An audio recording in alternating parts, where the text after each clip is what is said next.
Hi, welcome to Pod of Mercy. I am your host, Longhair Linda, and today's special guest co-host is Man like Danny Jaqq. What's going on, people? Big up Linda Hey, Beverly. Danny What's going Jaqq. on? Hey, How you doing? I am good. I am good. Recovering from the plug. Man, what a weekend. It was a great event. For what what I remember. It was really good. I enjoyed it. It was got a bit blurry from the main event, but it was Fair. it was a good day. Good day.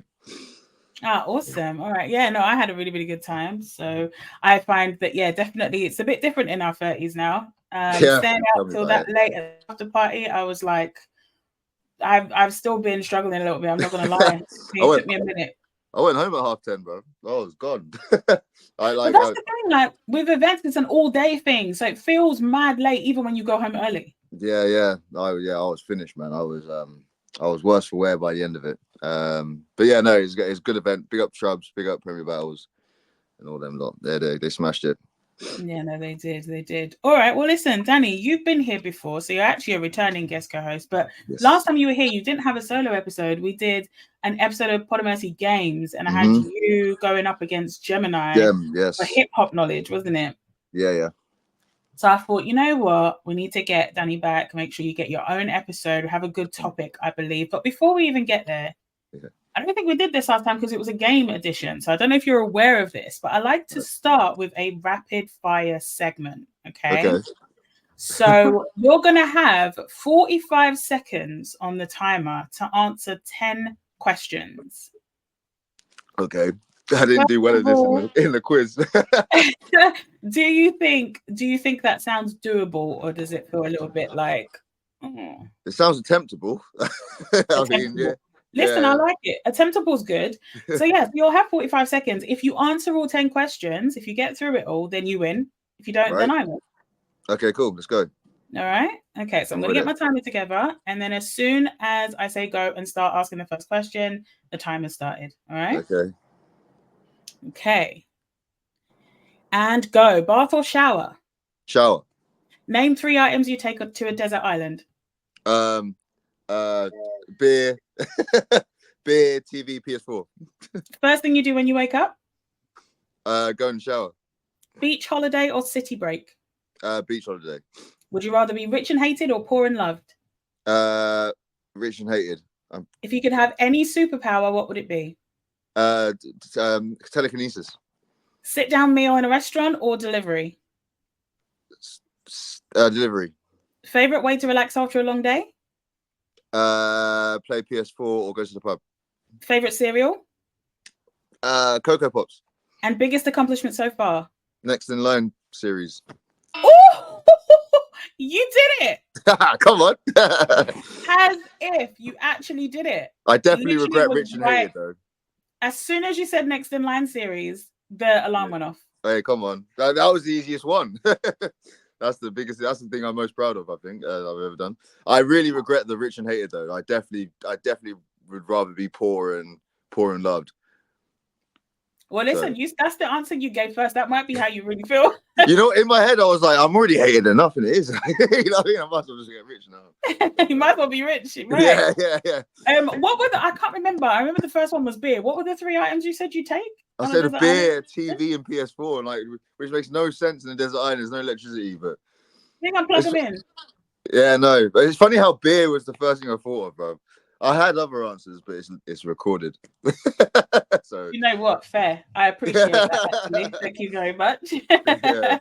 All right. Well, speaking of beer, and obviously speaking of having a great weekend for the Plug 5 this previous weekend, I wanted to have you on for the topic of, I think I'm going to call this episode Tipsy Tales. Nice. So I want to know from you, Danny, couple of times we can go because I've got 3 off the top of my head that I made a quick note of just so that I didn't freak out and forget them. Yeah. Hopefully you have 3 as well, but if not, don't worry. And then maybe we can just go back to back and just tell the little story. Obviously, keep whatever private you want to keep. You don't have to say the whole thing or names or places if you don't want to. Yeah. But yeah, just a couple of funny tipsy tales, couple of interesting whatever you've got. If you want to go first. I've got one. I've got loads, obviously. But I've got one that I've always like me and it's about me and Frank. Me and Frankie Fraser, big up Frank.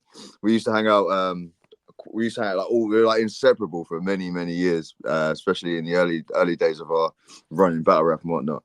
And but so I've got like one tale about that, but I've got like a few that, depending on what you tell, then I can pick the sort of situation I go from.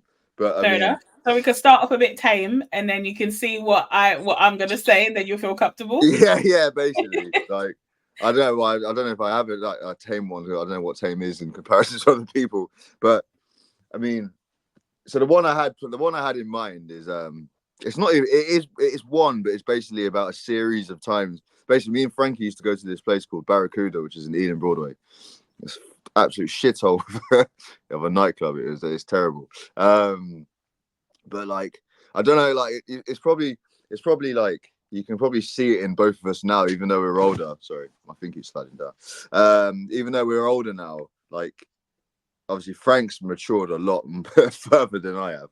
But he like we used to go out and that he's the more tame one of the two of us. So it was always a funny dynamic. But I always remember this club was always like a proper dive. So there was like the same sort of characters all the time. There was the like the I don't know how to put this in a nice way in it.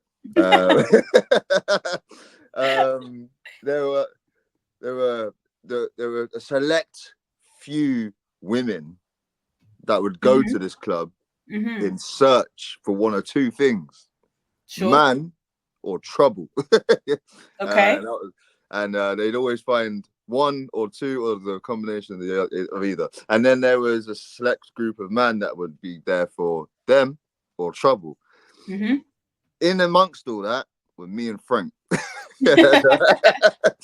And we used to go with I had some school friends that I brought Frank into the group and that, and yeah, it was always a good time. It was always a good time. It was a messy time, but it was a good time. But there was one particular time. So you know me, Linda. You see me at events. I get pretty waved in events. I'm a quite loud, expressive person. I'm a joker. Can be a bit of an idiot at times, and especially when in my early 20s. And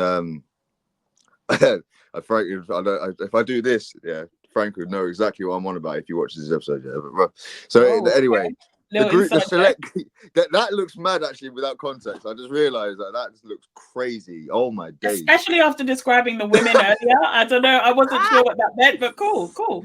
Might just end the story there and just ruin Frank's career. But anyway. Yeah, so anyway, the night goes on. The two troublemakers are going on every time. The more I drink, the louder I get. You've seen this. The more expressive I get, the more jokey I get. I laugh at everything. I take the piss out of everyone. And sometimes I don't know when not to do that. Especially back then. I'm a bit better at it now, but back then I had no thing. And Frank would laugh at it until it got to a point where it's like, Dan, you need to stop. Anyway, it all kicked off. Like jump straight to the end of it. Everything kicked off. It was over girls, as it always was, and there's a big old brawl in that. And I remember Frank was trying to like get us out, and he was getting out, but he's like trying to find me, I think. And he said he just saw me stood in the corner, just creasing at everyone getting punched. I'm just there laughing. Anyway, he's taking me outside. Wait. So you weren't actually in it. You were just like watching it. Oh no, I don't fight me. I don't get in trouble with me. I can't tell you the last time I got in a fight. Like, I mean, me against Briggsy, I told that story about him getting knocked out, but it was actually me. That wasn't a fight. I don't remember getting hit. I just got hit. That wasn't a fight. That was an attack. So in my head, I just sat down without realizing I sat down. That's all I felt. But anyway, back to the thing.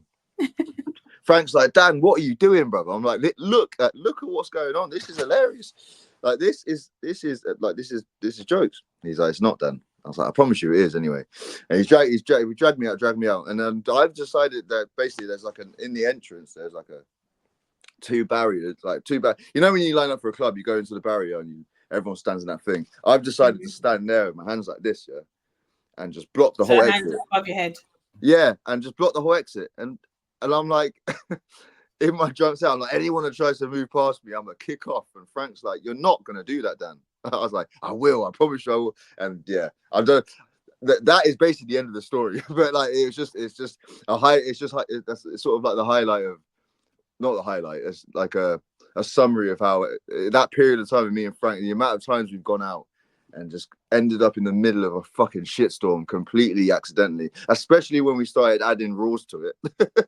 And my God, yes, I'm sure that was an interesting addition. Oh man, big up Raws, bro. That is my fucking brother. I love that guy to bits, and Frank as well. They're us three were like fucking like some triple team gang, whatever. But this really annoying me. This, but yeah, it's that can spawn a lot of other stories. But as I said, sure, we'll see how this goes. That's fair. No, that's fair. And I do definitely. Like with Roars, I can definitely attest to being out with him. He definitely got us all kicked out of a place after an event once in central London by himself. When I say there was a huge group of us after an all-star event, I think it was like 2019. We're going back 5 years. And yeah, I think it was the all-star event, and we're in this place, and he pissed off the bartender to the point, by himself, by the way, pissed off the bartender to the point that the entire group of us were kicked out. My guy. Everyone. Every single one of us got kicked My out. guy Rose. Okay, so I'm going to go into a story from my first year of uni. So I went into uni in central London, and I was living in East London. So I was living over in a place called Forest Gate. Yeah. And there used to be, I don't know if it exists anymore because I haven't been there in a long time, but there used to be in the next town over in Stratford, there used to be a place called Latin Quarter. Right. And it was like, what you would expect. Yeah, in Stratford, yeah. So this place was really like, it was a good time. They had really good music on all the time. It stayed open till like super late. So it was more of a bar vibe earlier, and then later on it kind of turns into like, you know how you have like a bar club type situation. The drinks were always really good, like well priced as well, but really good drinks. So we were drinking everything, drank absolutely everything, from whiskey to all of these different types of tequila that they had. Even at the time, I wasn't fussy about like food and stuff. So there was the tequila that had like a worm in it or something. And I was like, yeah, sure. Why not? I'll have a shot of that. Yeah. That's so just to give you an understanding of how incredibly drunk we were. Now, as I mentioned, we were in Stratford and I lived in Forest Gate. For those of you that don't know East London too well, it's literally the next town over. When I say the taxi on the way there got us there in about 10 minutes, it's that close, right? So we go outside, absolutely drunk. It's probably 2-3 in the morning at this time. Right. And I've got my phone and I'm on the phone trying to call the taxi company, trying to like give them my address. So I order this taxi. Yeah. After a while, I realized, where the hell is this taxi? They're not here. No one's rung me. Like we weren't using Uber, so it's not like I could just check the reg on the app and then go back in the car, right? Ring them, like. So they had to ring you, or you had to ring the operator, like if you hadn't seen them for a while. So I was like, what the hell's going on? So I get my phone to go and ring them to be like, hey, no one's called me, no one's here, and drop my phone in a puddle. So at this point, right, I've dropped my phone in the puddle and I'm like, oh, all right. Well, I guess it turns out, by the way, that the taxi company, they were there. They were trying to ring me. I just was not paying attention to my phone. And obviously, once I dropped my phone in the puddle, it was a wrap. The guy must have just left, right? But I didn't know this until later. But we'll come back to that. So at this point, I've dropped my phone in the puddle. I'm thinking, shit, what am I going to do? I look over. My friend's being sick behind a car. And the person whose car it was parked like outside of Latin Quarter is literally livid. Like we didn't even know he was there. He was like round the corner and he was absolutely livid. He was screaming, and then a bouncer started yelling at us. And I was like, you know what? I told my friend, let's just go. It's just me and one girl. Let's just go. Let's get the night bus because it's only down the road. We can get the 25 and we'll be there. It'll be no problem, right? Yeah. So we go over to get the night bus. We get on the night bus. It's a drama on the night bus because it's like, as soon as your night bus is, it's a mixed bag in there, what you're going to get. Yeah, man. There was someone that was like that was near us. Some woman was like throwing up in a blue plastic bag. It was just there was God. so much going on. It smelt so bad. Anyway. Oh no. It felt like we'd been on the bus for ages. And at this point, I'm starting to go, hang on, we should be able to have got off at some, like, this is not a long journey. We're not going far. Yeah. And I was like, I'm looking outside. I'm not recognizing where we are. We've been on this bus for what feels like forever. And I'm like, all right, this is not, do you know what? We just gone past a taxi company. I thought, let's get out, go there into the actual taxi office, sit there and wait for a taxi, right? Right, yeah. Get off the bus, go in the taxi company, order the taxi. I thought I got a weird look from the operator person at the front, but I thought nothing of it. We're just two drunk girls. That's probably why we got a weird look. He says, yeah, no worries. We waited 30 minutes for this taxi. It's a busy night, Saturday night at 3 a.m. Yeah. So then the taxi guy pulls up outside. They go, yeah, he's outside. Get in the car. We get in the car. About 15 seconds into the journey, I feel myself throw up a little bit. Oh, right. no. The smallest amount, and it was on my coat. I was so mad. Oh, no. Smallest amount on my coat, and I'm like, oh, my God. Another 15 seconds goes by, and I tell you, I shit you not, this man turned the corner. We're at my house. We're at my flats. Oh, sorry. I was a street away and did not recognize it. And I had to pay the minimum fare, which was like £7 something. Yeah. £7.80 or something to literally go one street over. That's so deep. And you've already thrown up in your coat now. I've thrown up on my coat. Like, but at this point, we're laughing. Like, when I got out, after paying them out, we are cracking up because we're like, there's no way we got a taxi to go one street over. Anyway, the next day, wake up, worst hangover of my life, couldn't do anything. I bet. Day after that, on the Monday, I was like, I need to take my coat to the dry cleaners because this is like, there was like a little spot and I couldn't get it off. Oh, so I go God, to the dry cleaners, right? I go to the dry cleaners. What did you? Like, hey, wait, hold on. Sorry, what did you eat that ain't coming off, bro? No, it was like because we didn't eat enough. We drank too much alcohol. So I think it's because of, like, not to be gross, but I think it's like from the bile. You know what I mean? Like it was a no. And it was like a wool type coat. So it's just like it wasn't. I couldn't get it off. Yeah. It was just like, do you know what I mean? And the thing is, dry cleaners know what this is what they do for a living. They know what they can look at a stain and guess what it is. So I put my coat down and my man touches it and goes, is this vomit? Like, he wasn't saying it in a judgmental way, but he wanted to just like find out if that's what it like if he was right. It's like, is this vomit? I'm like, no. It's food or something. And he's like, all right. And then you just accepted it. I felt so much shame. Obviously, afterwards, I'm thinking, why? Like, it's just a dry cleaners. What's he gonna? He's still taking my money. Like, it's not. Yeah, exactly. Yeah, like he's gonna call the police or some shit. Embarrassed, and like the way he immediately knew that it was vomit, and I was like, no, it's like food or something I spilled on it. Yeah, I mean, technically, not wrong. Like, technically not wrong. It just, regurgitated it. Yeah, right. Yeah. So that was my Latin quarter night, first year of uni. A non-uni night, because a lot of the time we do uni related stuff. Yeah. So what uni did you go to? Westminster. Oh, scene. Okay. I went South Bank. LSU, not far. I lived in Elephant and Castle for like a year and a bit. What did you say, sorry? It was LSU, wasn't it? That's what it used to be called. Did I just make that up? LSBU. London South Bank University. LSBU. Yeah. Okay. Yeah, it's good. Good times there. But yeah, that's mad. Go on. Is that giving you a barometer for another one? Like what might be? No, you know what? Because I'm not gonna lie, I was struggling to think of one. I thought I've got one story, but I'll save that one for last. Only because it's a wholesome one. And I thought I'd save a wholesome one for the end, so we can end on a nice note. I'll get the. That's cute. I'll get the fucking madness out of the way. But no, this story involves two mutual friends of ours. Probably one definite mutual friend. Not sure if we don't see the other one enough anymore. But Bobby, Rex, and Raptor, right? Okay. So this story has been alluded to on Twitter a few times. I don't know if you've seen me and Bobby joke about a phone box. And stuff like that. You probably haven't. We don't do it often, but every now and again we just drop this. If I have, I probably wasn't paying attention, and so that's just like in my head. It's one of those things where I guess people see it and be like, "What the fuck are you talking about? Don't pay attention. Move on." And we don't. It's not like a thing we might make a point of. But every now and again bring up. But anyway, this whole night, all started at the end of, I want to say, Gemini Raptor 2, I think. And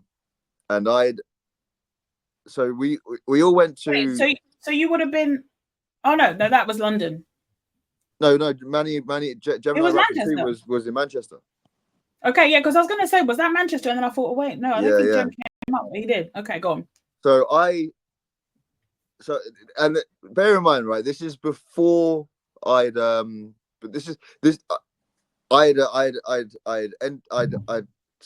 begun a crazier lifestyle after this point. So back then I was pretty tame in terms of going out and whatnot. So going out all night long. Wait, were Bobby and Raptor on a night out the catalyst for it not being like that anymore? That makes total sense. I split up from everyone and ended up with Bobby and Raptor in a city I do not know. I came up with Craig and I want to say, Frost, and them two. Okay, so my problem is I have FOMO, right? I have bad FOMO. I don't know when to end this shit. If I'm out, if Craig and that wanted to go back home at like 1 or 2, I'm like, fuck that. I want to stay out. So I stayed out.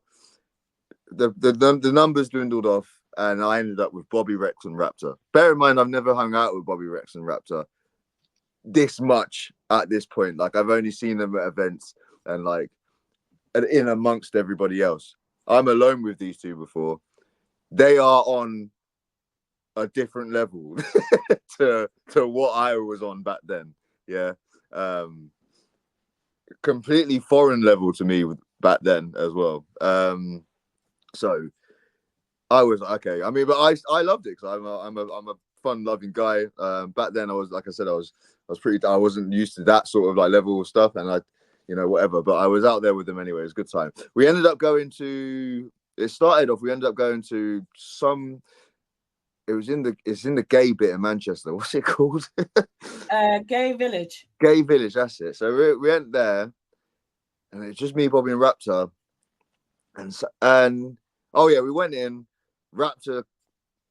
The bouncer kicked off at Raptor and Bobby. They ended up getting to a bit of a shit like scuffle with the bouncer. Or I think at least Raptor did, and then Bobby took him away. That was the first place we got kicked out of. This happened a couple more times, and then we ended up just walking the streets of Manchester. So it's now like 4 a.m. Everything's closed. We found a shop, I think, and bought more drink. So I'm drinking more now in the street, in walking Manchester in the middle of the night where everything's pretty much shut.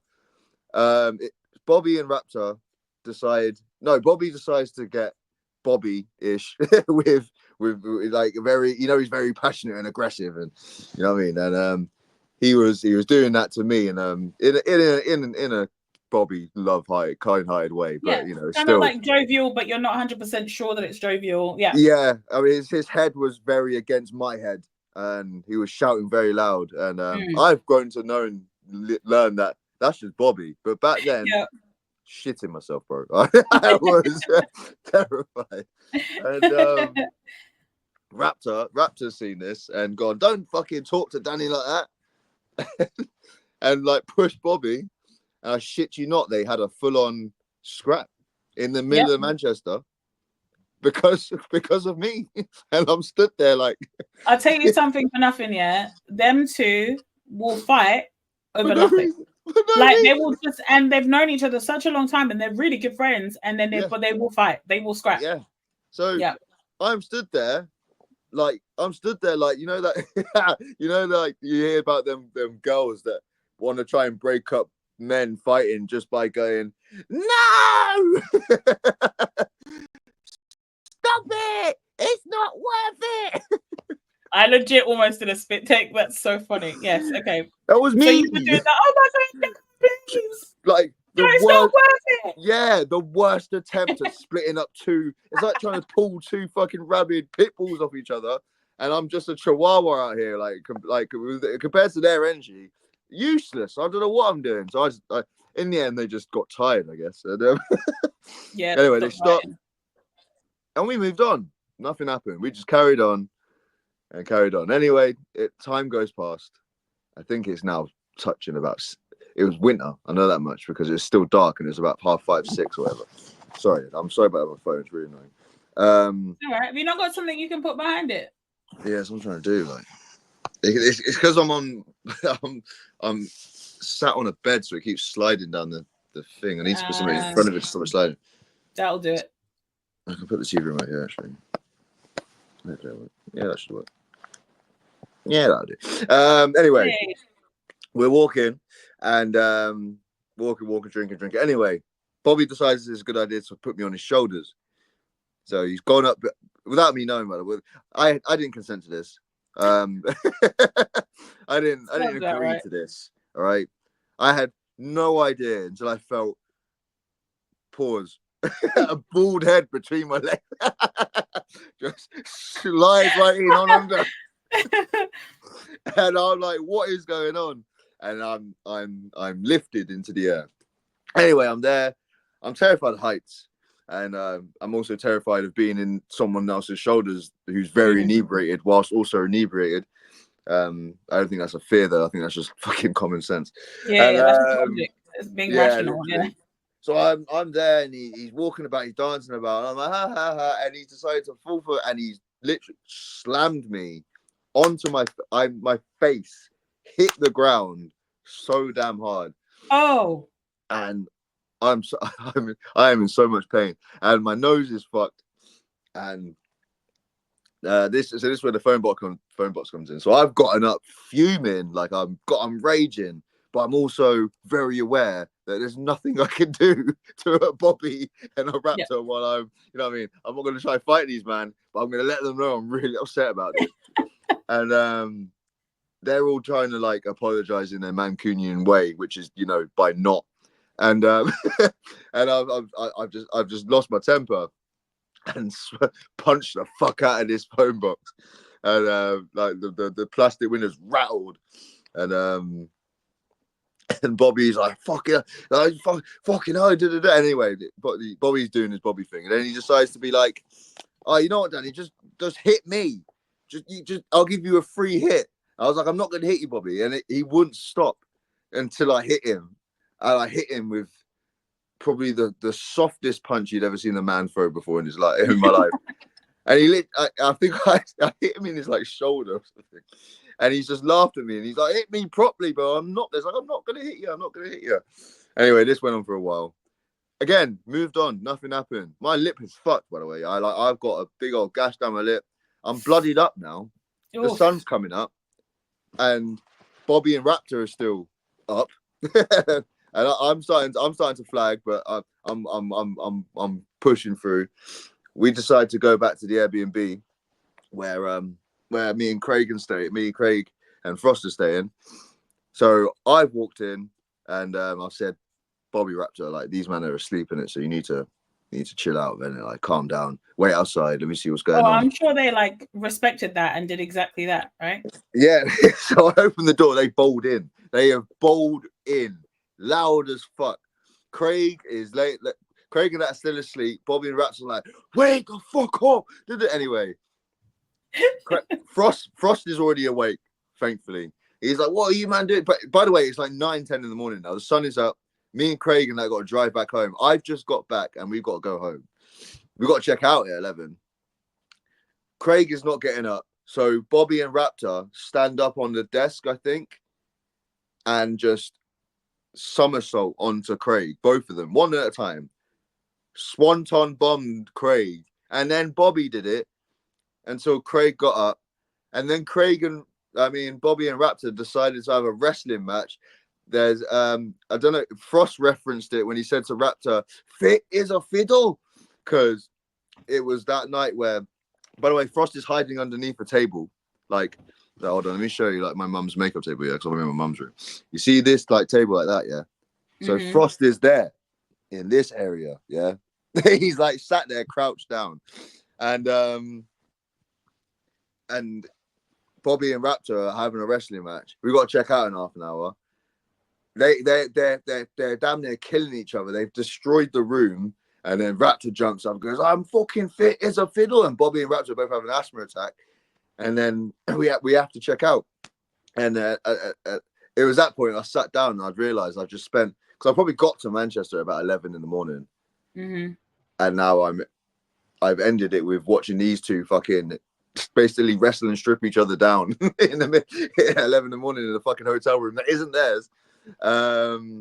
And like, and then we all left, and I got in the car with Craig, and Craig was like, so, "How was your night, brother?" I was like, "Bro, like, look at my face, man. My face is busted." I think Bobby and Raptor just wandered off. They left and they went on somewhere else. I don't know what they probably continued, man. But I was in that car, a beaten, defeated man, and But actually, in hindsight, that night has stuck with me, Bobby and Raptor, for so long that I think it's actually made us look like the friends that we are now. Because like Bobby's one of my good closest friends in this thing. We chat like nearly every day, and before that we never did. So after that night was when we started to hang out more, when we saw each other. It's like brothers born from fucking chaos. And same with Raptor as well. Raptor's always shown me a lot of love, man. So you bonded. You had a bonding night. We had 24 hours of fucking bonding, man. When we see each other, we always laughing about it now. It's actually one of those nights. It's like a core memory for all of us. And man. So big up Bobby, big up Raptor, but please never bring me on a night like that again. Even though I'm probably more adapted to it now, I still don't want to do that, man. Big up them, anyway. Yeah. Yeah, no, that was a really good one. That was a good one. It didn't feel good that time, man. But it was good. So I'm still gonna go for a story in my first year of uni, but this time it's like the summer. So we're basically finished for the year. And it was summertime. And a friend that I'd made who was in his final year, I believe. No, he was in his second year, and then he was going to go into his final year, and it was my second, I think. Anyway, it doesn't matter. So he worked at the student union, and he always would like give us like loads of drinks. They were already cheap because it was in the student union, but like he'd, sort us out. And he was a really, really good guy, really fun guy. And he was doing a barbecue over the summertime. He invited me and some of my friends. So now I want to preface this by saying that he is Zambian. He's British Zambian, right? And I'm Kenyan. So Zambians and Kenyans have two things in common. A lot of alcohol. Okay. And if we invite you to a party, while there will be delicious food available for you, it will be later than we told you. Oh. So this was a barbecue that he invited everyone to. He said it to everyone. You can come from like 12, 1. Food will be served by 3. Yeah. It was not. Okay, so I want to start with that. So I think we got there. Me and my friends got there, I think about 1-ish, empty stomach, thinking, foolishly, I don't know why I believed it, that we were going to eat, around 3. Maybe if they ran late, it'd be about 4, maybe 5, right? Yeah. So we're drinking. And his friend who was running the makeshift bar outside by the barbecue was mixing like concoctions that really shouldn't be put together. Like when I say at one point I had a drink that was vodka, gin, Hennessy. Oh, fucking hell. And the mixture was Aftershock, like the apple sour. Oh, man. These are not drinks that you should be having ever, let alone on an empty stomach in the sunshine. Aftershock as a mixer. Aftershock as a mixer. It was vodka, bad. It was gin and that. Yeah, I get. Yeah, and even the vodka, gin, and Aftershock, I can imagine being quite. That's like a mad, like it was surprisingly drinkable. I don't know about that, man. You might have thought that at the time. But I bet this story proves otherwise. Well, yes, but also definitely. But also, it wasn't my first drink, so that might have been why it felt drinkable. Do you know what I mean? Like once you're already a little bit tipsy, these bad decisions are just like, it's a great time. Why not do that? Man, right? Preaching to the choir. So, mate, this is why I knew we'd be the good co-host for this one. For sure. Come on. So definitely a lot of drinking. So as I said, I arrived at this barbecue at 1, and I pretty much was drinking for straight away. Right. And the first lot of food wasn't ready until I believe 8 o'clock that evening. So this was a strong 7 hours of drinking. There was sunshine involved because it was a really beautiful day. And for some reason, I don't know if this happens to everyone. I think it, happens to me a lot. If there's sunshine and I'm out in the sunshine and I'm drinking, I get drunker even quicker. Oh yeah, no, 100%. So I was having a good time, put it that way. Yeah. So by the time the food actually was ready around 8 o'clock, I only had I don't know if you get this, but when I'm past the point of tipsy and I'm in full on drunk, I'm not worried about eating at that point. It just is until the night's over. I'm not worried about, I really should get some food. I can't. At that point, I don't even. Yeah, at that point, I'm not even thinking about it. I don't want to have a full stomach. I just want to carry on with my night, right? Yeah. But in this case, my friend was like, no, you really should just eat something. This is back when I used to eat meat. So I remember I was walking, she keeps reminding me of this when I speak to her. I was walking through the living room at one point in the evening with a piece of rib while dancing around, just trying to, force myself to eat something, right?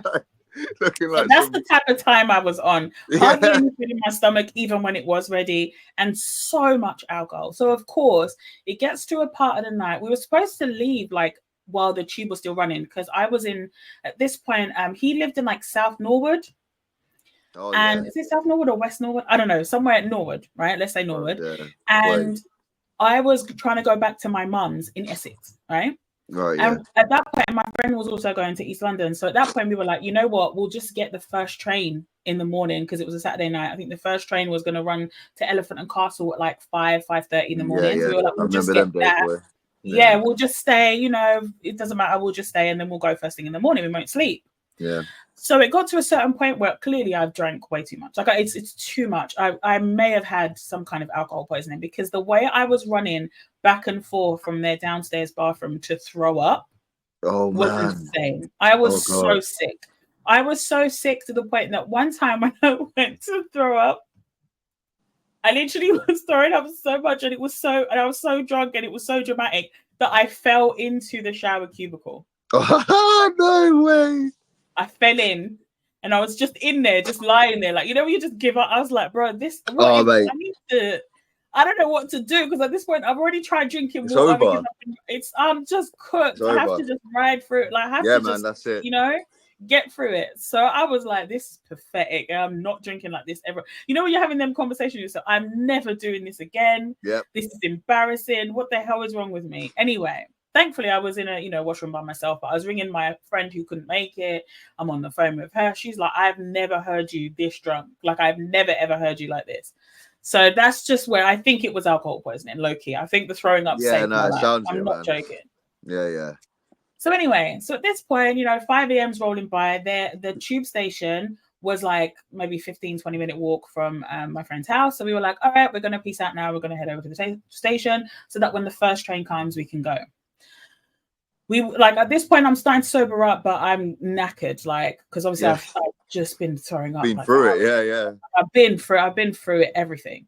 So we get to the station, we separate from some people that were going a different way. We go to Elephant and Castle, and then Elephant and Castle, I somehow get to Fenchurch Street, and that's when I split from my friend who I was with. So now I'm by myself. Now from Fenchurch Street, all I had to do was get the C2C train, two stops. Okay, It goes Fenchurch Street, West Ham, Barking. I get off at Barking. I get the District line home, a couple more stops. That was the plan, right? Yeah. I got on at Fenchurch Street, got on the C2C, sat down, and I shit you not, I woke up and it was daytime outside. Oh shit! And I was like, all right, shit, I've fallen asleep on the way. I was a couple of stops after Southend, because this train goes all the way to Shoebury Ness, which is deep, for those of you who don't know. And so I was like, oh my God, I have completely fallen asleep. I need to get off. So I got off the train. I was like two stops from Southend or something. I got off the train. It's one of them where you have to go upstairs, go across the bridge, and go back down to go to the other platform to go the opposite way. Yeah. So I'm standing there for a while. I'm like 10 minutes, 15 minutes. I look up at the board. There's no next train being announced. I'm like, what the hell's going on? Look over. Another train is going the other way. I'm like, damn, why is trains running this way and not this side? I wait a bit more. And then I don't know what it was, but as soon as the next train was announced to be in 5 minutes on my platform, Yeah. That's when I noticed what time it was. Fuck it, what time is it? It was 12:30 a.m. Well, you slept like what, 7 hours or so, bro? I was asleep for like, a good 5-6 hours. You had right? a full night's sleep on the I train. slept. And then the next thing I realized, Yes. after I realized what time it was, is that train that's coming in 5 minutes is on its way to Shrewsbury Ness. I was on the train going back to where I needed to go. Yes. So, of course, Love I that. go up the stairs again, go across the bridge, come back down, and I'm now on the platform that I was on previously. And now I'm waiting, and I see another train's coming in, 6-7 minutes. I'm like, cool, that's all right. This is, a funny story to tell one day. And then I realized, hang on, Fenchurch Street to Shrewsbury Ness, which is the two endpoints of that CTC journey, is 2 hours. And you've been kipping. So I went all the way to Shrewsbury Ness. The cleaners got on the train, cleaned the train, left me sleeping, got off. I then went all the way back to Fenchurch Street. The cleaners got on, cleaned the train, left me sleeping, got off. I went all the way back to Shrewsbury Ness again. The cleaners got on, cleaned the train, and left me sleeping. And then I was on my way back when I woke up. Nah, man, that's out of order, bro. See that? That's got to be racist, bro. I'm not gonna lie. That sounds like a racist ass cleaners, bro. I don't know. Why did no one even just like tap me and wake me up, make sure I was alive, something? Well, you could have been dead. Imagine if you was doing the same shift that you see me come to Shrewsbury Ness twice and I'm asleep and you didn't think to wake me up. You start work. Who's this girl, bro? And you finish work. The same girl's on the train. Something must be wrong. But and you know what's mad? It's not my business. So now this is all I'm thinking about. Like the train comes and I'm on the way, and this is all I'm thinking about. I'm thinking the journey is about 2 hours, and I've been asleep for 6. So that means I've done this journey 3 times. And I was on my way back home, and nobody thought to wake me up. And then I'm like, let me check my bag, because clearly I've been robbed. Someone would have robbed me. I'm sitting there with my handbag and I'm asleep. Someone clearly must have taken some. Nothing was robbed. People just left me alone. Just left you there. Left me sleeping in the deepest sleep, clearly, because I didn't even realize I'd fallen asleep until I woke up. Good though, man. I slept good. I was rested. You must have woke up fresh. I was rested. So then I finally get to Barking, and then I get on the district line and I go. Now, this was back when obviously, like, Oyster, I was just putting money on my Oyster, right? So I don't think you could do contactless payments then. And if you did, I wasn't using it. I was just doing the Oyster. Oyster card, yeah. So I go to tap out, ain't no money on my Oyster, because you know why? When I tapped in, it took all the money I had in there because it assumed that I didn't tap out. After like 2.5 hours, it takes just bust through the gate. It takes the whole journey from like one side of London to another, or however much whatever they figure it out as. So it took the last bit of money I had. So I literally had to explain to the man, no, I know it's 1:30 and I started my journey at 5:30, but I fell asleep. They gotta charge you for sleeping, bro. So he was like, you can't get the money, you have to put some money on this so that you can come out. So he let me go out, put money on my Oyster, and then I had to tap out. So of course I got charged for 2 like full London incomplete journeys. Wow. You basically you have to pay like a return ticket. Yep. Just for a kip. Because I fell asleep. That is mad, bro. That is so And then funny. I got home, text my friend and I was like, I literally just got home. She was like, sorry, what do you mean you just got home? I was like, I've just walked in the door. And she's probably thinking, oh, what have you done? Like, she'd like, been home with or something, or she'd been home. We left each other at Fenchurch Street. She had been home, she'd slept, and she'd woken up and started her day, and I was just getting home. Because you've been sleeping on trains. Hey, Linda, I salute you, man. Listen, honestly, I've done a lot. In my life, yeah. Never in my life have I done that, bro. That is, I salute it. I respect it. It was the maddest time. So yeah, that's going to be my second story, I think. Go on then. So what's your final one? I've got off the back of that, I've got like a 2.2 story. It's literally a quick one. The day before I battled O'Shea, obviously I flew. Well, we flew Real Deal over to battle Quill next to line 3. Oh, you're gone. Okay, no, I'm here. Sorry, go on. Oh yeah, yeah. So we flew Quill. I mean, we flew Real Deal over to battle Quill. I was battling O'Shea. Real Deal landed that night. Got the cab to my old where I used to live with my mum in West London. So we got a cab there. I had been out the night before and hadn't really slept.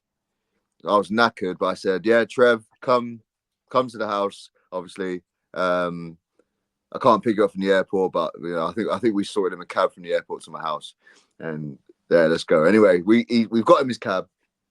He's got there. I've opened the door. I'm in my pajamas. I'm in my dressing gown. I'm like, Trev, what's going on? Well, welcome back to London. How you doing? Come in. We'll have a chat and that. I'll sort you back out and send you back to your hotel. We got him a hotel in Ealing. He was like, dog, yo, we got to go out, man. I'm like, Trev, I'm doing no such fucking thing. I am shattered. I haven't slept. He's like, come on, man. Come on. My mum comes in.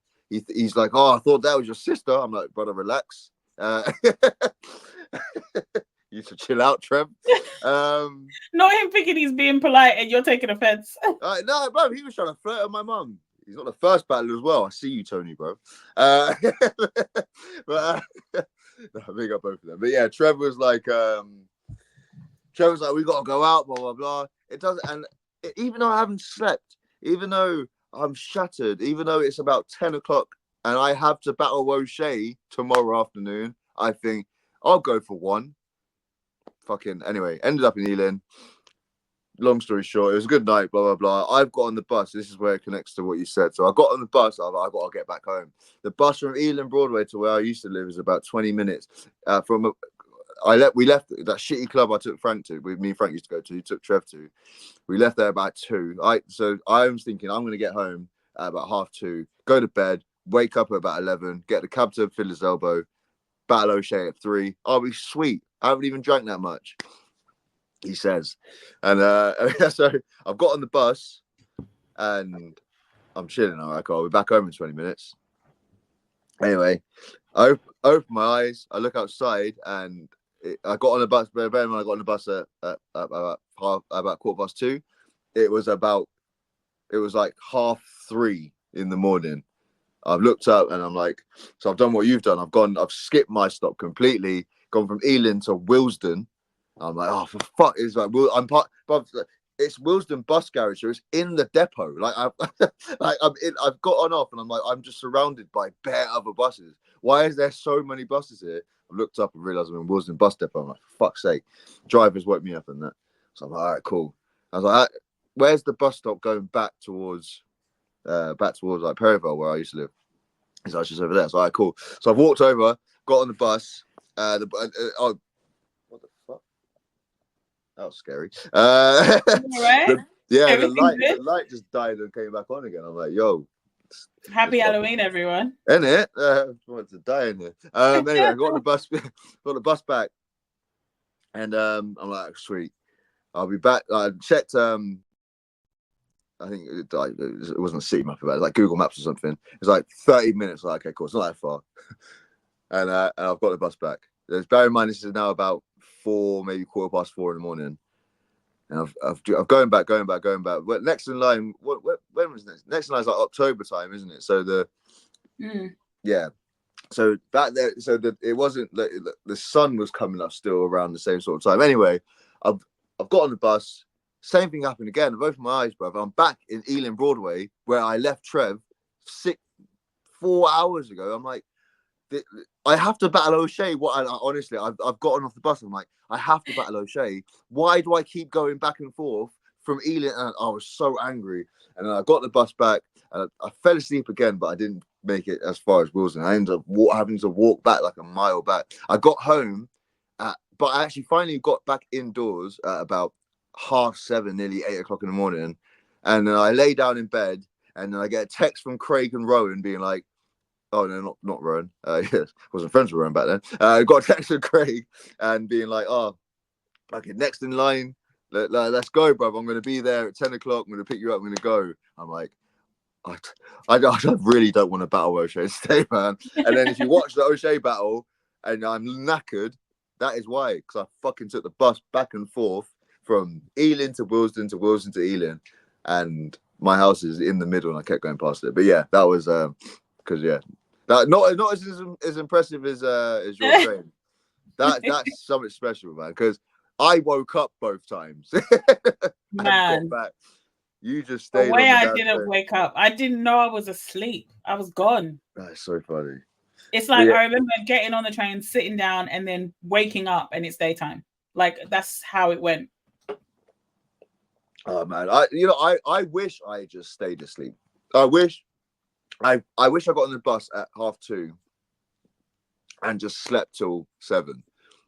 I woke up every hour to go back and forth and kept falling asleep. But yeah, that was my 2.3 story. 2.5. 2.5. Oh yeah. Do you want my proper one? My wholesome one. Yeah, go on. So this is the story about when a young Danny Jaqq, a young Dean Holder, had his first no, not my first drink, but my first drinking night.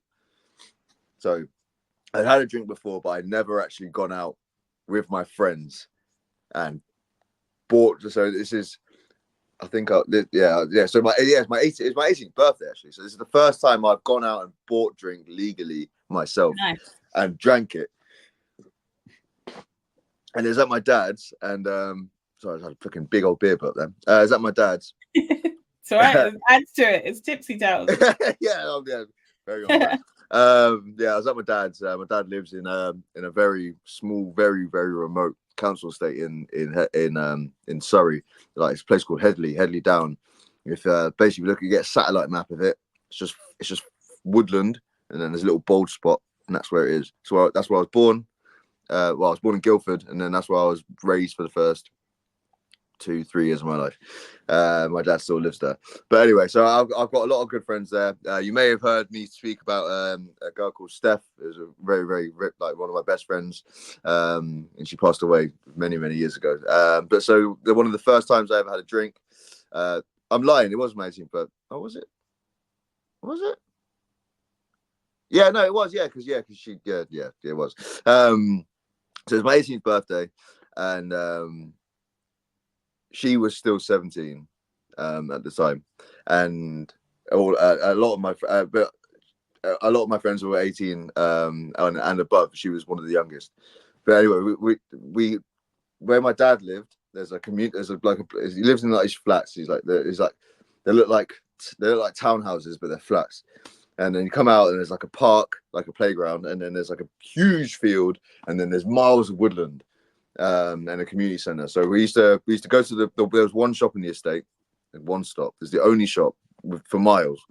I walked in there, and we all loved drinking toffee apple cider. They used to sell Brothers toffee apple cider.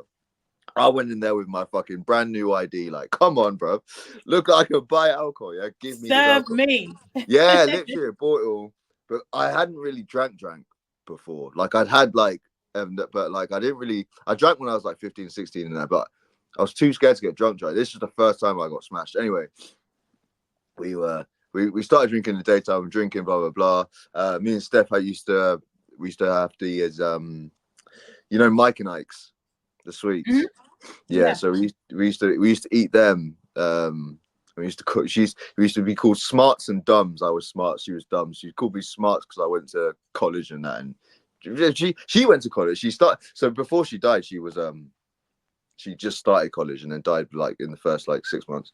But for some reason she just thought I was super smart.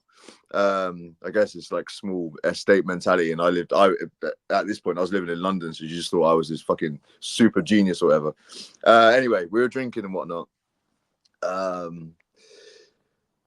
were drinking in that, and I kept going to the shop feeling like a bad man, buying more and more ciders, blah blah blah. But I was drinking at a point where I was drinking like I drink now, but like then with zero experience. Yeah, like I couldn't do that then.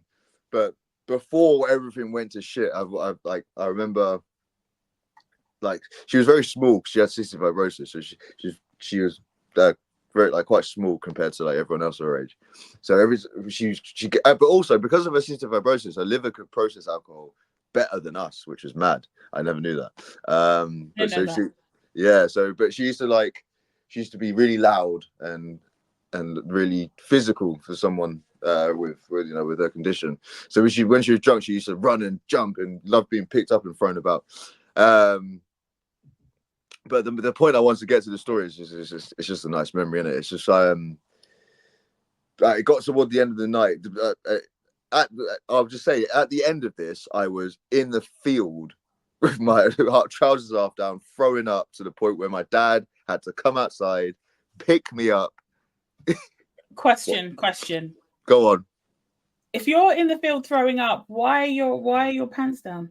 But they're all the way down, just my trousers, and then a part down, and because we were wearing tracksuit, and I was just trying to crawl myself to safety, so they came down. Don't worry, nothing bad happened to me. No, it's not that. It's just I was thinking, like, were you trying to like pee or like what? I didn't understand what happened. No. Okay.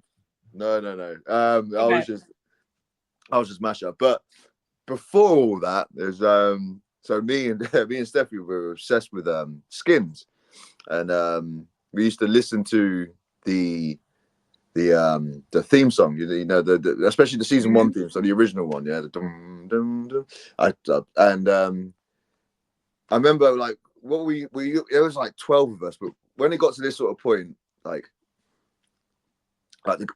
some of the guys, some of the girls would go off and have sex. Like people just shagged like in the middle of the field in the woods. It was very small town small town, proper small village mentality. Everyone shagged each other and very openly and publicly. So and then some of us would just go off into our little sections. I remember me and Steph went off, and we used to, because back at my dad's estate, because there's no street lights and there's no buildings or anything like that. The stars are clear as shit. And I remember we had remember the old Apple headphones? They used to hurt, the circle ones. If you wore them for too long, they would like swell your ear up. Yeah. And I remember we used to lay down on the grass, which probably wasn't a good idea when I'm fucking steaming. It's probably set off the disorientation.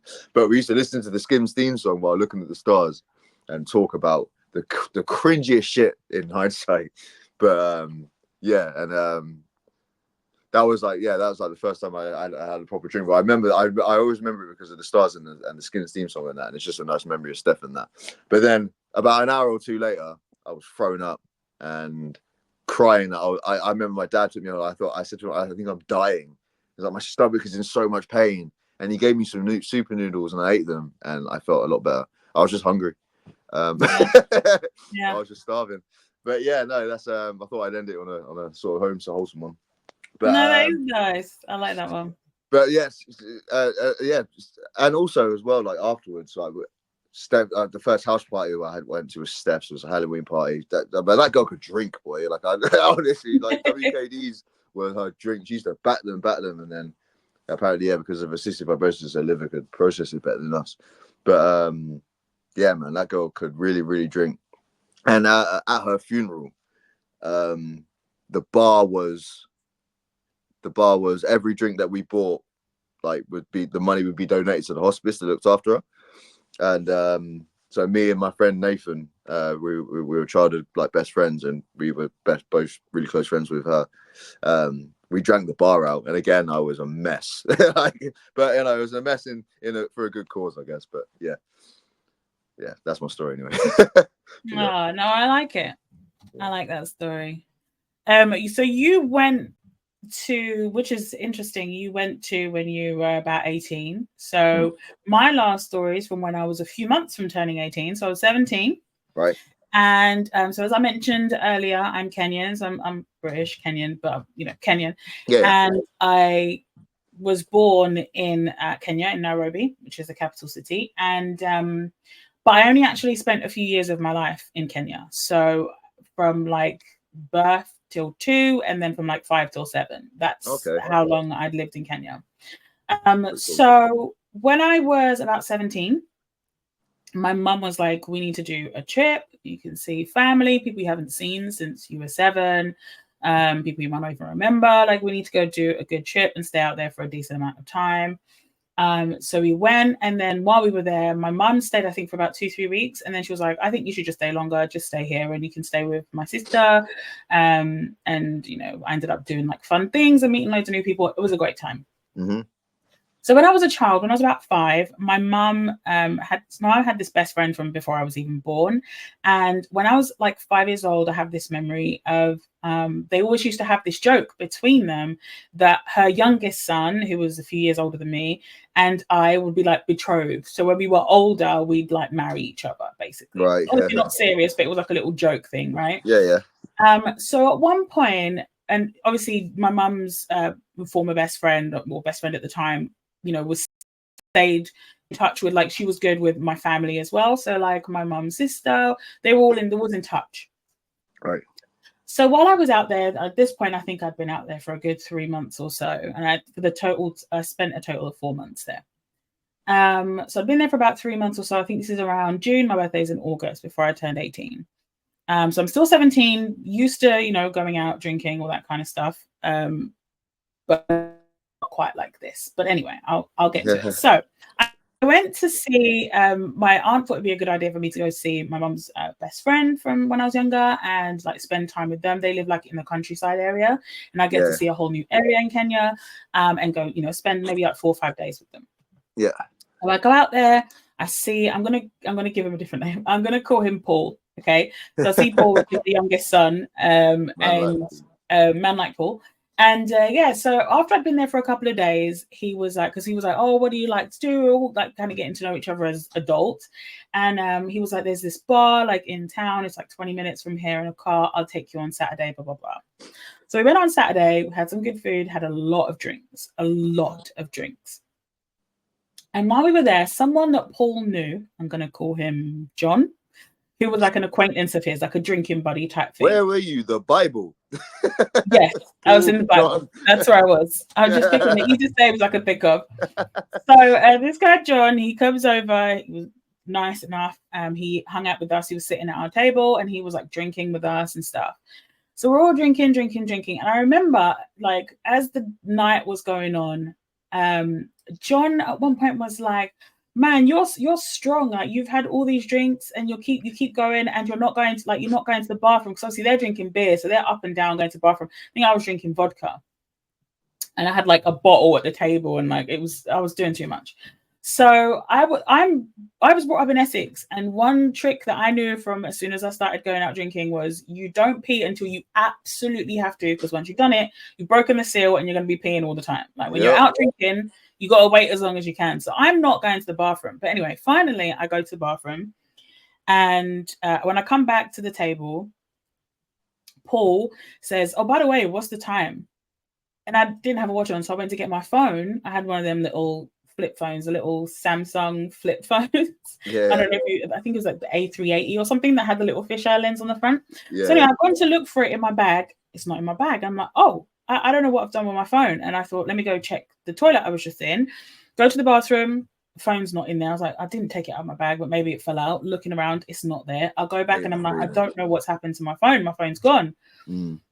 Paul must have known something was up with John, at least known that maybe John was the type to try and steal, because immediately he accused John. Immediately he was like, John, did you take this phone? John's like, what? I didn't take this phone. I've been sitting here with you, blah, blah, blah, blah, blah, blah. Denying it. So Paul's like, I can do this with my pockets. And he took his pockets and he, turned them inside out, took everything out of his pockets, turned them inside out. And he was like, you do the same. So John does the same. And then obviously now, bear in mind, we're drunk. This is in the middle of the bar. We're at our own table, but it's not like super secluded or anything. Like there's a whole bunch of people there. So then Paul's like, I can take off my belt. I can move my waistband around and I've got nothing in my waistband. You do the same. So John undoes his belt and he's like moving his trousers like side to side, but he's like not doing it like it doesn't look right, kind of thing. Like he's not move it. He's clearly like trying to not move it too much. So Paul like walks up to him and like moves his waistband, and my phone falls out of the back of his waistband onto the ground. Embarrassing. So now, of course, we're like, it's now a beef. We're like yelling at him, and for me, like obviously, again, brought up in Essex. When I've had a drink, my Cockney accent comes out very strongly. When I'm angry, my Cockney is through the roof. So even though I can speak Swahili and like I can speak the slang, which is like a mix, it's called Sheng, it's a mixture of Swahili and English.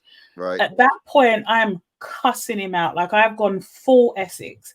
Yeah. I'm calling him all types of words. I'm swearing. I'm screaming at him to the point where Paul at one point looked at me and was like, I don't even know what you're saying anymore. Like he was shocked, right? So I'm like screaming at this guy. Anyway, in the end, we all come down. We're like, whatever. And Paul's like, listen, let's not even worry about it. You've got your phone back. Check your bag. Make sure that there's no cash missing or nothing like that. Let's settle up, get our bill. And he goes and gets our bill. So we're still sat at the table. And now John, we've kind of like moved him away. So he's not sitting with us anymore. So because obviously the bar is not far from where we are. And the woman behind the bar, she heard what was going on or whatever. So when she did our bill, she got his bill as well. So no one's paid yet. Like we've got to settle up at the end. Yeah. So I'm like trying to say to Paul, you know, like let me pay. And he's like, no, it's fine. I'm like, let me pay something. So then he's like, all right, you pay for the food, I'll pay for the drinks, because the drinks were more expensive. So we're putting our money together and he goes back up to the bar. And so the woman has given John his tab. John ain't got no money, at least not enough. So he can't pay the tab, right?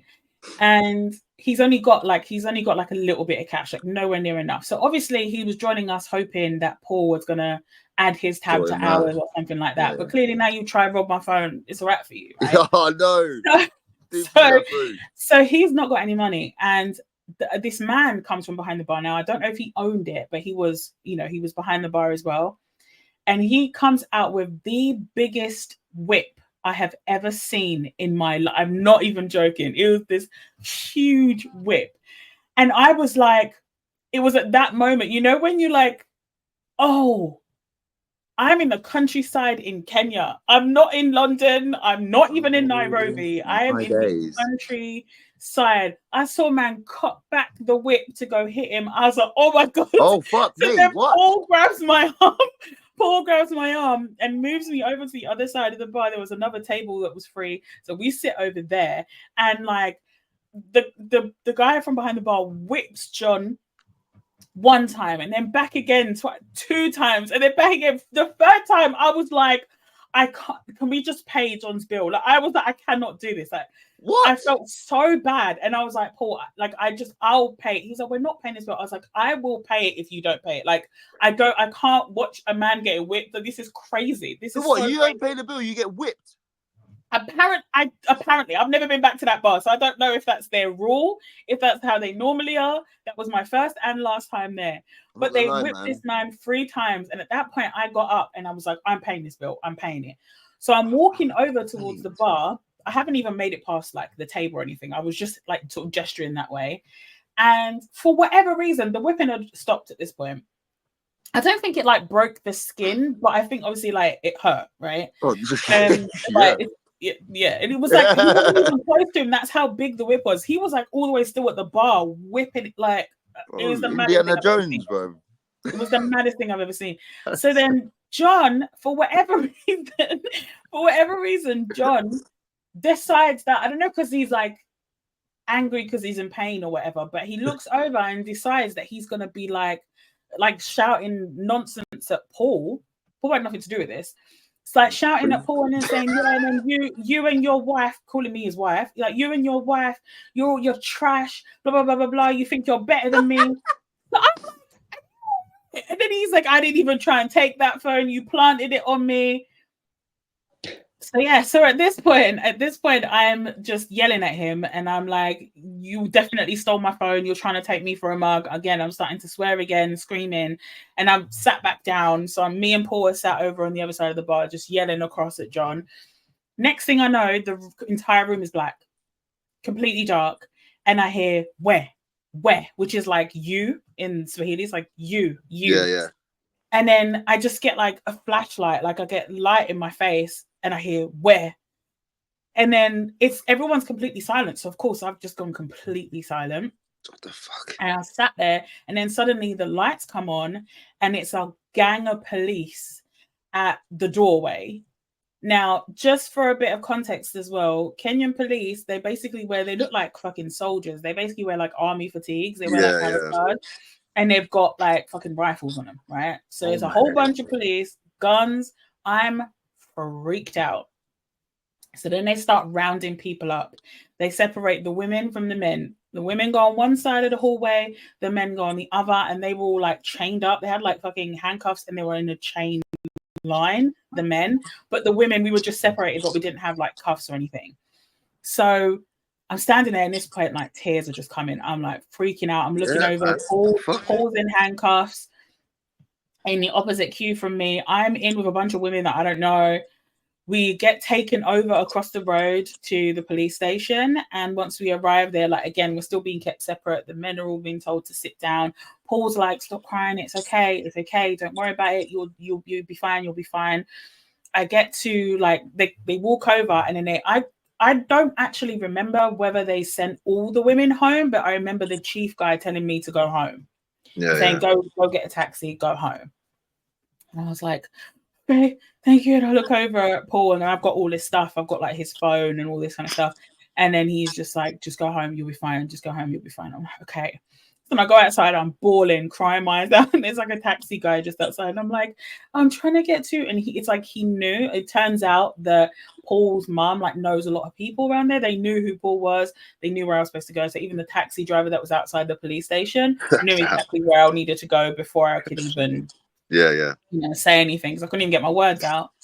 And then so now I'm doing this journey. It's about, again, 20-minute drive or so, and I'm doing this journey, and the whole time I'm thinking, oh my god, am I gonna have to knock on the gate, try and get like one of like the maids or something to let me in? And then I've got to face Paul's mum. I'm like, I don't know what I'm gonna do. And then as we pull up, I see Paul's mum at the gate already. So clearly someone's made a phone call somewhere. Already. She's at the gate already. Like, we pull in. I just remember the lights hitting her face, like the lights of the car, go into her face. And I've never seen her more disappointed. Like, she was so disappointed. I got out of the taxi, immediately start crying again. I just bloody calmed down, immediately start crying again. And she just said, go inside, go to bed. So I went in, and I just went to bed. And then I tell you what, though, all that crying, I had the best sleep ever. Like, I slept really good that night. You went on a train this time. Man, exactly. So I was in the actual bed, like with my things, and not out on public transport. But yeah, so then I woke up the next day. I think it was around like 11 o'clock in the morning, and I had all of like Paul's stuff, and then randomly Paul was behind me. And he'd been let out in the morning because, money goes a long way in Kenya. You just pay. You pay. You got ticket, pay. You just want to get by somewhere, pay. Like, So that was my story when I was 17. Got really, really drunk in the Kenyan countryside. Thought I was getting arrested. Had my phone stolen. Saw someone get whipped because they couldn't pay a bill. Like, it was like, what's going on? That's my takeaway. Listen, in my lifetime, I'm not gonna lie, if I was in Kenya, I would have held a couple of licks, bro. I would have held a couple of licks. That's so funny. But like, the thing that confuses the hell out of me till this day is that, aside from the fact that they just had a whip and they were whipping someone who couldn't pay, the police station is across the road. So you must know that. So this must just be normal and acceptable to they just Wait. So what happened to John? He must have gone to jail. He was with the guys. I don't know how he got out or wherever he got out. I don't know. But he was with the guys in that little chain link that they had. No way. Oh, man. Free him up. No, fuck him. He stole your phone, man. Lock him up. I got it back, though. Free John. Fair play. Yeah. I think he got punished enough. Oh, my God. Yeah, whipped. That's crazy, man. Where? Yeah, that was... Yeah, he saved the best till last. That is insane. That's the maddest thing I've ever seen in my life. Yeah. I've not experienced that again, but it makes a good story, I guess. Oh man, great story. Yeah, that is fantastic. I was when my phone cut out, I was like, yo, no. All right, so that was great. I had a really, really good time with that. So I'm going to go into the final segment of the show, and this is called Mahakama. Okay. So Mahakama is Swahili, means court, or specifically high court. And this is the segment of the show where I like to basically judge people, places, things, whatever. I'm trying to be less judgmental in my life. And I think that it's really helpful to have this particular segment of this show, especially now that the show is back. I can get my judgments off and then just be nicer in regular life. I'm about to get cooked. Judgment free. No, it's not gonna be you. We're gonna judge something together. We're gonna judge something together, right? So, okay, let's go. I back in the day when I first started this podcast a few years back, 5 years back, I used to love going on Reddit and looking at the "Am I the Assholes?" So I don't know if you ever used to see these. No. But there's a subreddit called "Am I the Asshole?" and basically people post a situation or whatever that's happened in their lives, and they are asking people for feedback, Reddit users, whether they are the asshole in that situation. So what I'm going to do is I'm going to read this "Am I the Asshole?" post, right, and then what we're going to do is we're going to decide whether the people involved should get mercy or no mercy. Right, let's go. I'm with it. Obviously, nothing is going to happen to these people. If you're listening to this for the first time, we're obviously not doing anything to these people. It's just our own judgments, all right? That's what you think. Listen, I don't know what Daddy's going to do in his free time, but all I know is I do not endorse whatever actions he's about to take. All right? Get Bobby and Raptor. All right, yeah. So this post, the heading of it is, "Am I the asshole for drinking too much at my fiance's family gathering?" Okay, so here we go. So me, male 29, and my fiance, female 21, have been dating for over 2 years, but I have not met her family since they live in another city. My fiance moved to my home city for university and I met her here, but her hometown is over an hour and a half away, so I've not met her family until this. My fiance invited me to a family gathering at her hometown, and I'm extremely busy as I work in construction, which is why I haven't met her family before. That and the fact that they live so far away. Before the dinner, I was nervous because I'm meeting her family and want to make a good impression. She told me they do drink alcohol, so I drank 3 to 4 beers on the way to her house because 1, I was nervous, and 2, my fiance said they drink, so I thought it would be fine. Well, here is the dilemma. I didn't eat that much before I started pre-drinking, so the couple of beers hit me way harder than I was expecting. I showed up slightly buzzed, but when I get there, they offered me some wine. I happily accept and start introducing myself to all the different family members. Well, my mother-in-law apparently likes to eat dinner a lot later than I was expecting. So we didn't end up eating until about another 2.5 to 3 hours later than when we arrived. By the time dinner came around, the alcohol had hit me hard. I will admit myself, I was decently drunk. Without my fiance preparing any food during the day and my mother-in-law having a late dinner, the alcohol was basically all my body had had that day. This is super embarrassing to admit, but I was really drunk as we were all serving ourselves dinner and I dropped my plate with a good amount of food on it. Obviously, I apologized and offered to clean it up, but by this time, my fiance was pissed and wasn't being understanding of the situation I was in, considering I was making first impressions with her family. By the time I went to get a second plate, I was becoming dizzy and ill and realized I wouldn't even be able to make it through dinner and asked her where I can lay down. Oh, God. She was livid as she brought me to her parents' room, basically tossing me in the room and slamming the door, making a huge scene. Instead of going into the bed, I went to the bathroom and threw up, staying there for the rest of the dinner. I spent the rest of the night lying in the washroom, and on the drive home, she was ripping me a new one. It's been 2 days, and she's still acting pissy about the situation. Yes, I know I'm partly to blame, and I fucked up, but she told me they like to drink, and she also said she was going to make me lunch, but never ended up making me any lunch that day. On top of that, I wasn't expecting dinner to be served so late. My point is, yes, I really fucked up, but at the same time, I wish she would cut me a bit of slack due to all the other variables. Am I the asshole because I unwillingly got too drunk at her family gathering? I really want to add that her family was the one feeding me liquor. I was not serving myself. Then they put in an edit after posting this and said, yes, I agree I fucked up in this situation and take full responsibility. But I'm talking about how she's still holding it over me and acting disrespectful to me. Right. So, Danny, first things first, I want to ask you what you think about that before I ask you to talk about mercy or no mercy. What do you think? What are your thoughts on that story? So the beers beforehand, yeah, very, very, I relate. Yeah, I've There's been, I won't say who, but there's I won't, it's not a whole story, I'll just be quick, but there was it's the first time I went to someone a previous partner's house to meet their family. I think it wasn't Christmas, just before Christmas, but I had a few beers as well and turned up a bit more drunk than them. Didn't do what this person did, but I did feel like a bit of a dick afterwards. But at the same time, if you get told, well, at least me get told, oh, they like to drink and that, then you think 2-3 beers won't hurt, but if you haven't eaten and that whatnot. So yeah, I get it. But at the same time, I think getting to the point where you can't eat and continue is like you must have had to drink a lot, and I think so. I think there's points before that you think I should probably stop, I should probably slow down. Yeah. I should probably ask if I can eat something before. There's a lot of things you could have done before. So yeah, I mean.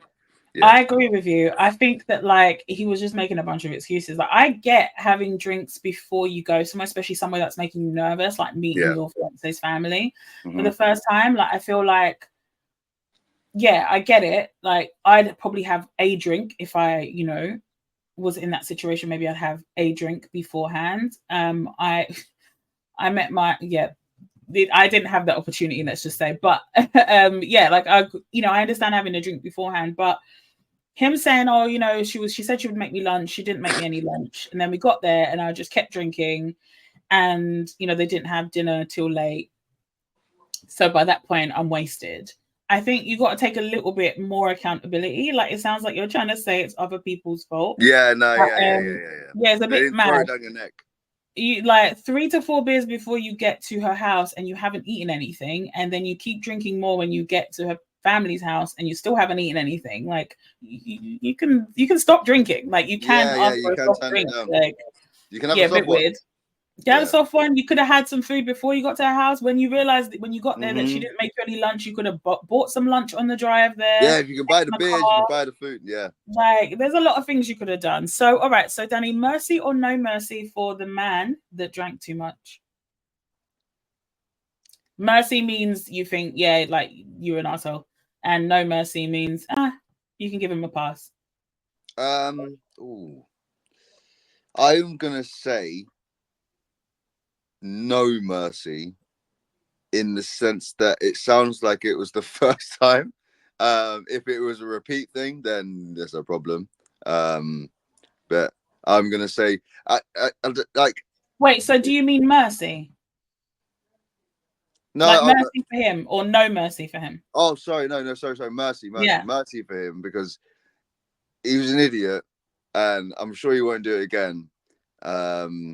Everyone drinks too much at some point in their life. No one gets to pick. Well, I mean, they do get to pick, but no one decides to do that at any point. It just happens. And I guess at a time when you're nervous and that, if you had a drink already and you've got there, I'm speaking from my own fucking. I'm probably not the best person because I drink quite a bit anyway. But like, if he's got there and he's like, oh yeah, I'll have another drink, I'll be all right. It's that mentality. I'll be all right. That's the mentality. That's what it's throwing me in a lot of fucking shit. I'll be all right and you're not.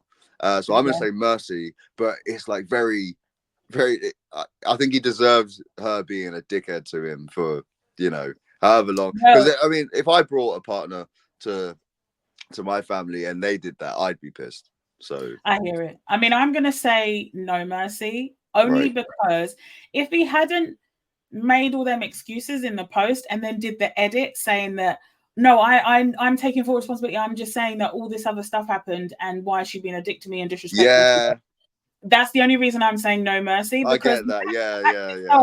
Like, yeah, you made a mistake. It's not that deep. But like, don't blame everyone else. Try and blame everyone else and not be like, hey, I could have just not done that. Yeah, I never served myself once. I was like, oh, what do you do? That's the thing. And like if in the post, when you're asking people if you're the asshole and they're telling you, actually, yeah, you were, and then you go in and edit it to say, no, I'm talking about her. I'll get about me, but I'm talking about her. No, that's not what the question is. And also, if you're doing that in a post to strangers, I can't imagine what you're saying to her when she's saying, why did you do that? And you're probably making excuses to her face. And she's probably thinking you're being a dick and she's getting annoyed. I never thought that. Yeah. So that's the only reason I'm saying no mercy for him. But I do want to ask, mercy or no mercy for her reaction? So obviously it's been 2 days and she's carried it on. She's pissed. Oh no, mercy or no mercy for her? Mercy. I think mercy as well. Because again, if he's acting the way he's acting it on the post, if he's acting like that to her face, about I forgot to use my banner. I will get used to this.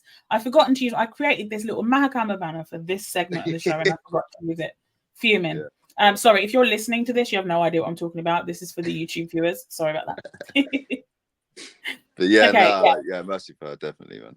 Yeah, I think mercy for her and no mercy for him, just because of how he's behaved after. The actual act itself is not that bad. Yeah, the embarrassment is what will kill it. But for sure, yeah. That's the first impression that her family have got of you. I think that's big punishment. That's not great. Yeah. All right. So thank you again so much for doing the show, Danny. I'm really happy that we got to do our little tipsy tales. I'm sure there's a lot more, but we're online and we've already gone a long episode. So maybe we'll do a part 2 of these. I thought of those stories on the fly. The first one I had, the next 2 I had on the fly. So I'm glad. I knew I'd get some, but I just didn't know where to start. And you gotta jog your memory sometimes with alcohol ones. Yeah, well, no, I remember a lot, but a lot of them are not really tellable for some of it, and I some hear of that them, too. Yeah, and it's also the ones I want to put out there into the world. Yes, especially because the other thing. This will be online, so there's certain things you might just want to what, maybe I won't tell that story. Yeah, the thing is, a big part of my adult and teenage life was battle rap, so a lot of them will be that, because I was 19 when I got in, and I'm 32 now. So there's not actually that many from before battle rap that are worth telling. So they're all going to be involving people that we know. But some of them are fun, some of them are cool, and I'm glad I got that one about Steph out as well. That's probably the only one pre-battle rap that I had. And I thought of that on the fly as well. So I'm glad. It was nice to retell them. I hope Bobby, Raptor, and Frank, and whoever else I mentioned are not pissed, but I'm sure. Oh, I'm sure they won't be. Yeah, no. You didn't incriminate them or nothing. It's all good. No, yeah. All right. Well, lastly, is there anything that you would like to promote or let the people know about? I'm battling Grazza November 23rd at I think it's undisclosed. But it's the fundraiser for the Pit film, written and directed by Bison Briggs, endorsed by Premier Battles. We're all battling to raise money. Sean Cray versus Raps is the headline. That's going to be incredible. I'm sure Sean will hear this story and put it in his rounds. But so that's the only thing I've got going up. Just keep an eye out for more me in 2025. And man, Danny Jaqq. Oh, I'll do some music at some point, but we all say that. So, man. Well, I'll definitely put links for the event that's coming up in the description. So please do check it out if you're about. I think that's going to be in Manchester. So if you're going to be knocking about and want a ticket, I'm sure you'll be able to find them. I'll put a link in the description to Premier Battles website. If you like this episode, please do share it with a friend. If you're watching it, please engage with the video and subscribe to the channel. And if you're listening, please do give me a 5-star rating. And that'd be really helpful. Help other people find it. And I think that's pretty much it. So thank you again, Danny. No worries. Thank you for having me. And for everybody else, thank you so much for tuning in. And I will see you next week. Bye.